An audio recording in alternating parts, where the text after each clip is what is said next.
నా పేరు కల్లూరి పెంచలయ్య యానాదుల సంక్షేమ సంఘం రాష్ట్ర అధ్యక్షుడు.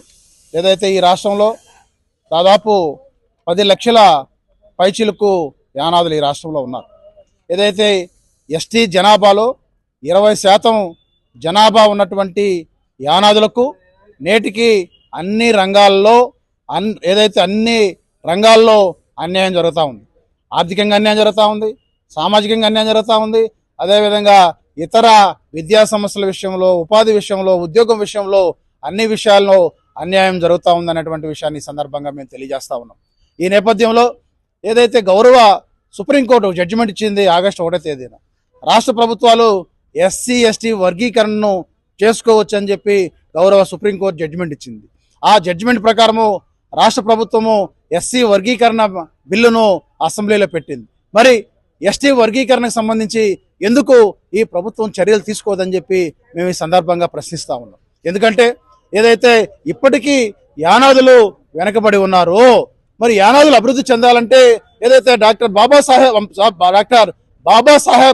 అంబేద్కర్ గారు రాసినటువంటి రాజ్యాంగ ఫలాలు అందరి కారణంగా ఏదైతే యానాదులు ఇప్పటికీ వెనకబడి ఉన్నారు.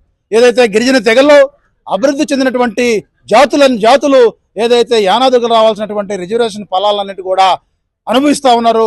యానాదులు మాత్రం నేటికి ఏదైతే కనీసం ఉండేదానికి ఇళ్ళు లేక, కట్టుకునేదానికి బట్ట లేక ఇబ్బందులు పడుతున్నటువంటి పరిస్థితులు ఈ విధంగా ఉంది. మేము అనేక అంశాలను పరిశీలించాం.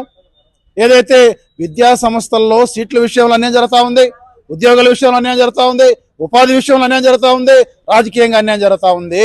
మరి ఇన్ని విధాల అన్యాయం జరుగుతున్నప్పుడు మరి యానాదుల అభివృద్ధి ఎట్లా సాధ్యమవుద్దని చెప్పి మేము సందర్భంగా తెలియజేస్తా ఉన్నాం.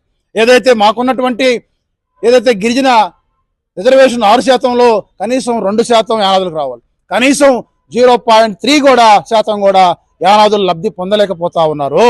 ఏదైతే గిరిజన జాతుల్లో అభివృద్ధి చెందినటువంటి తెగలు మాకు రావాల్సినటువంటి రిజర్వేషన్ ఫలాల్ని దోచుకుంటూ యానాదులకు అన్యాయం చేస్తా ఉన్నారు. ఈ నేపథ్యంలో మేము రాష్ట్ర ప్రభుత్వానికి ఒకటే విజ్ఞప్తి చేస్తా ఉన్నాం, మీరు ఒక కమిషన్ వేయండి.